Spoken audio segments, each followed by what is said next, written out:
ಯಾಕೆ ಈ ರೀತಿ ಮಾಡ್ದೆ ಅಂತ ಕೇಳೋಣ ಅಂತ ಅನ್ಕೊಂಡೆ. ನಾನೀ ರಹಸ್ಯನ ಬಿಡ್ಸದ್ನಲ್ಲ, ಆಗ ಆ ಕೊರಿಯರ್ ಬಾಯ್ ಸಿಗ್ದ. ಅವನನ್ನು ಹೋಗಿ ಮಾತಾಡ್ಸ್ಕೊಂಡ್ ಬಂದೆ. ಅವನಿಗೆ ಹೇಳ್ಕೊಟ್ಟಿದ್ದು ಆ ಶಂಕ್ರುನೇ. ನಿಜ ಹೇಳ್ತಿದ್ಯಾ? ಹೌದು. ಅಷ್ಟೇ ಅಲ್ಲ, ನಾವು ಮದ್ವೆ ಆಗದೆ ಇರೋ ತರ ಇಮೇಲ್ ಕಳ್ಸಿ ಡ್ರಾಮಾ ಮಾಡಿಸಿದ್ದು ಅವನೇ. ಹೌದಾ? ಅವನ್ ಯಾಕೆ ಇಷ್ಟೆಲ್ಲ ಮಾಡ್ತಾನೆ? ಇದರಿಂದ ಅವನ್ಗೇನ್ ಲಾಭ? ಅದಕ್ಕೆಲ್ಲ ಒಂದ್ ಬಲವಾದ ಕಾರಣ ಇರೋದ್ರಿಂದಾನೆ ಅವನಿಷ್ಟೆಲ್ಲ ಮಾಡಿರೋದು. ಏನ್ ಬಲವಾದ ಕಾರಣ ಅದು? ರೀ, ನಿಮ್ಗೊಂದು ವಿಷಯ ಗೊತ್ತಾ? ಆ ಶಾಂತಿ ಮತ್ತೆ ಶಂಕ್ರು ಒಬ್ರನ್ನೊಬ್ರು ಲವ್ ಮಾಡ್ತಿದ್ರು. ಮಂತ್ರ!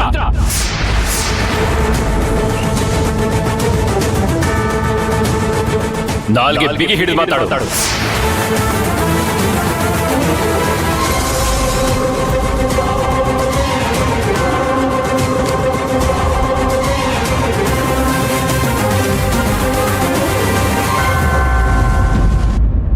ನೀನು ಏನ್ ಬೇಕಾದ್ರೂ ಹೇಳು, ಯಾರ ಬಗ್ಗೆ ಬೇಕಾದ್ರೂ ಮಾತಾಡು. ಶಾಂತಿ ಬಗ್ಗೆ ಈ ತರ ಮಾತಾಡ್ದೆ ಅಂತ ಇಟ್ಕೋ, ಹಲ್ಲುದ್ರಿಸ್ಬಿಡ್ತೀನಿ. ಓ, ಮಾಜಿ ಹೆಂಡತಿ ಬಗ್ಗೆ ಮಾತಾಡಿದ ತಕ್ಷಣ ಇಷ್ಟೊಂದೆಲ್ಲ ಕೋಪ ಬಂತ? ನಿನ್ನೊಳ್ಳೆದಕ್ಕೆ ಹೇಳ್ತಾ ಇದ್ದೀನಿ, ನಾಲ್ಗೆ ಬಿಗಿ ಹಿಡಿದು ಮಾತಾಡು. ಇಲ್ಲಾಂದ್ರೆ ಪರಿಣಾಮ ನೆಟ್ಗಿರಲ್ಲ.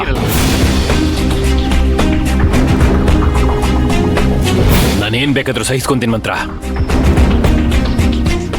ಶಾಂತಿ ವಿಷಯದಲ್ಲಿ ಇಲ್ಲದೆ ಇರೋ ಆರೋಪ ಮಾಡಿದ್ರೆ ನಾನು ಅದನ್ನು ಸಹಿಸ್ಕೊಳ್ಳಲ್ಲ.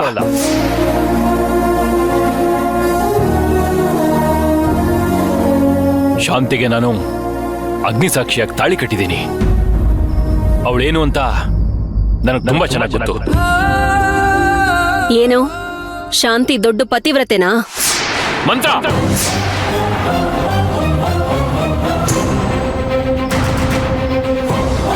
ಯಾಕ್ರಿ ಸುಮ್ನಾದ್ರಿ? ಹೊಡಿರಿ.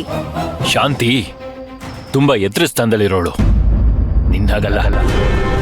ನಿನ್ ಹಾಗಲ್ಲ ಅಂದ್ರೆ ನಾನ್ ಏನ್ರಿ? ಹಾಗಿದ್ರೆ ನಾನ್ ಏನು? ನಾನ್ ಹೇಳ್ತಿರೋ ವಿಷಯ ಕೇಳಿ ನಿಮಗ್ ಕೋಪ ಬರ್ಬೋದು, ಆದ್ರೆ ನಡೆದಿರೋದು ಸತ್ಯನೇ. ಇಷ್ಟೆಲ್ಲ ಮಾಡಿರದೆ ಆ ಶಂಕ್ರು, ಅದು ಆ ಶಾಂತಿಗೋಸ್ಕರ. ಹಾಗಂತ ನಾನ್ ಹೇಳ್ತಾ ಇಲ್ಲ, ಯಶೋದಮ್ಮನೇ ಹೇಳಿದ್ದು. ಯಶೋದಮ್ಮ ಮಾತ್ರ ಅಲ್ಲ, ಆ ದೇವರೇ ಬಂದು ಶಾಂತಿ ಬಗ್ಗೆ ಕೀಳಾಗಿ ಹೇಳಿದ್ರು ನಾನ್ ನಂಬಲ್ಲ. ಒಂದ್ ವೇಳೆ ಚಿನ್ನು ಬೇಕಾದ್ರೆ ಹೇಳು, ಶಾಂತಿಯಿಂದ ಸುತ್ತಿರ್ತಾನೆ, ಲವ್ ಮಾಡುವಂತ ಪೀಡ್ಸಿರ್ತಾನೆ. ಯಾಕಂದ್ರೆ ಅವನ್ ಲೆವೆಲ್ಲು ಅಷ್ಟೇ. ಆದ್ರೆ ನನ್ ಶಾಂತಿ ಎತ್ತರನೇ ಬೇರೆ. ಆ ಎತ್ತರಕ್ಕೆ ಬೇರೆ ಯಾರೋ ಹತ್ತೋದಿರ್ಲಿ, ಕಣ್ಣೆತ್ ನೋಡೋಕ್ಕೂ ಆಗಲ್ಲ. ಅಲ್ಲ ರೀ, ಅಂತದ್ ನಾನು ಏನ್ ಹೇಳ್ದೆ ಈಗ? ಪ್ರತಿಯೊಬ್ಬರಿಗೂ ಲವ್ವರು, ಎಕ್ಸ್ ಲವರು ಅಂತ ಇದ್ದೇ ಇರ್ತಾರೆ. ಬಾಯಿ ಮುಚ್ಚು ಮಂತ್ರ. ನಾನ್ ಪದೇ ಪದೇ ಹೇಳ್ತಾ ಇದ್ದೀನಿ, ಶಾಂತಿ ಬಗ್ಗೆ ತಪ್ಪಾಗಿ ಮಾತಾಡ್ಬೇಡ. ನನ್ ಶಾಂತಿ ಬಗ್ಗೆ ಬೇರೆಯವರಿಂದ ತಿಳ್ಕೋಬೇಕಾಗಿಲ್ಲ ನಾನು. ಇನ್ನೊಂದು ಮಾತು ಶಾಂತಿ ಬಗ್ಗೆ ತಪ್ಪಾಗಿ ಮಾತಾಡಿದ್ರೆ ಪರವಾಗಿಲ್ವೇ?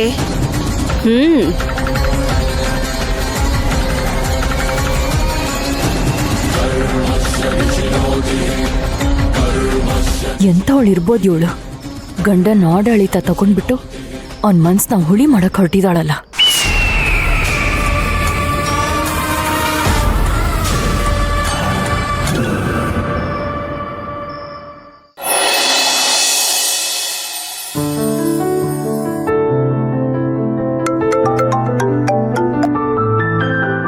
ಹಲೋ ಸಾಧನಾ ಅಕ್ಕ, ಹೇಳಿ.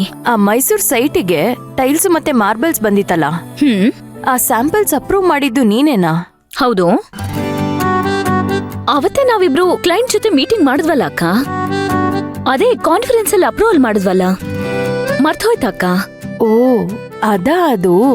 ಓಕೆ, ಸಾರಿ, ಮರ್ತೋಗಿತ್ ನೋಡು. ನೆನ್ನೆ ಸೈಟಿಗೆ ಲೋಡ್ ಬಂದಿದೆ. ಸೈಟ್ ಮ್ಯಾನೇಜರ್ ಕಾಲ್ ಮಾಡಿದ್ರು. ಓಕೆ, ಟೈಲ್ಸು ತುಂಬಾ ಚೆನ್ನಾಗಿದೆ ಅಂತ ಹೇಳಿದ್ರು, ಮಾರ್ಬಲ್ಸು ಚೆನ್ನಾಗಿದೆ ಅಂತ ಹೇಳಿದ್ರು. ಪೇಮೆಂಟ್ಸ್ನ ಅವ್ರಿಗೆ ರಿಲೀಸ್ ಮಾಡೋಣವಾ? ಶ್ಯೂರ್ ಅಕ್ಕ, ಪ್ಲೀಸ್ ಮಾಡಿ. ಸ್ವಲ್ಪ ಬೇಗ ರೆಡಿ ಮಾಡಿ. ಸಪ್ಲೈಯರ್ ಸಿಕ್ಕಿ ಕರೆಕ್ಟ್ ಟೈಮ್ಗೆ ಪೇಮೆಂಟ್ ಕೊಟ್ರೆ ಕರೆಕ್ಟ್ ಆಗಿ ಮೆಟೀರಿಯಲ್ ಬರುತ್ತೆ. ರೇಟು ಬಾರ್ಗೇನ್ ಮಾಡ್ಬೋದು. ಸರಿ ಸರಿ.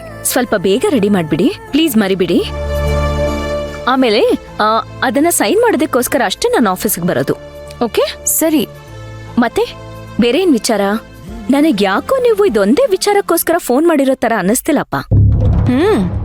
ಇದೆ ನೋಡು, ಅದೇ ವಿಷಯನ್ ಹೇಳೋದ್ ಮರ್ತ್ಬಿಟ್ಟೆ.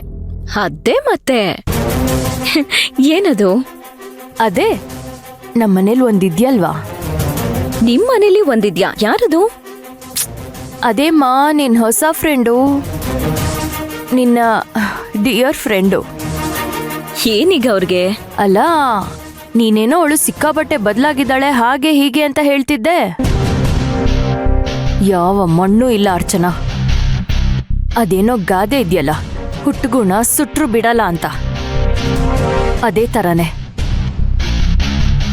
ಅವಳು ಯಾವತ್ತಿದ್ರು ಹಾಗೇನೆ. ಅವಳ ಬಗ್ಗೆ ನಿನಗೆ ಒಪಿನಿಯನ್ ಅದ್ ಯಾಕೆ ಹಾಗೆ ಬದಲಾಯಿತು ಅಂತ ಗೊತ್ತಾಗ್ತಾ ಇಲ್ಲ. ಅಕ್ಕ, ಬೇರೆ ಏನಾದ್ರೂ ಮನೇಲಿ ನಡೀತಾ? ಅವಳಿದ್ಮೇಲೆ ನಡೀದೇ ಇರತ್ತಾ? ಏನಾಯ್ತು ಗೊತ್ತಾ, ನಿನ್ನೆ ರಾತ್ರಿ ಸುಶಾಂತು ಮಂತ್ರ ಆ ಶಾಂತಿ ಮತ್ತೆ ಶಂಕ್ರು ಒಬ್ರನ್ನೊಬ್ರು ಲವ್ ಮಾಡ್ತಿದ್ರು.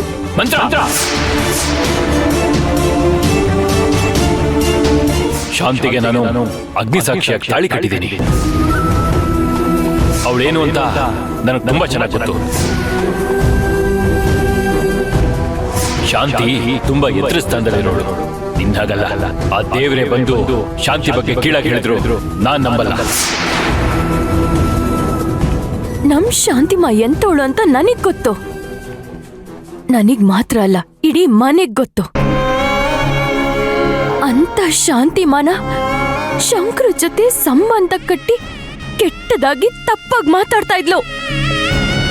ನನಗ್ ಬಂದಿದ್ದ ಕೋಪಕ್ಕೆ ಹಾಗೆ ಬಾಗ್ಲು ಓಪನ್ ಮಾಡಿ ಅವಳ ಮುಖಕ್ಕೆ ಹೊಡೆದ್ಬಿಡೋಣ ಅನಿಸ್ತಾ ಇತ್ತು. ಕರೆಕ್ಟ್ ಟೈಮಲ್ಲಿ ಸುಶಾಂತ್ ಕರಾಟೆಗೆ ತಗೊಂಡ ನೋಡು. ಅಬ್ಬಬ್ಬಬ್ಬಬ್ಬಬ್ಬಾ, ಅವನ್ ಧ್ವನಿ ಹೇಗಿತ್ತು ಅಂದ್ರೆ ಇಡೀ ಶಾಂತಿ ನಿವಾಸನೇ ನಡ್ಕೋಗ್ಬೇಕಿತ್ತು ಹಾಗಿತ್ತು. ಅವನ್ ಅವಳ ಮೇಲೆ ಆ ತರ ಕೂಗಾಡಿದ್ದಿನ ನಾನು ಇದುವರೆಗೂ ನೋಡಿಲ್ಲ. ಇದ್ರ ಮಧ್ಯೆ ಒಂದೇ ಒಂದು ಸಂತೋಷ ಏನು ಅಂದ್ರೆ ಸುಶಾಂತ್ ಮನ್ಸಲ್ಲಿ ಇನ್ನು ನಮ್ ಶಾಂತಿಮ್ಮ ಜೀವಂತವಾಗಿದ್ದಾಳೆ ಅಂತ ಆಯ್ತು.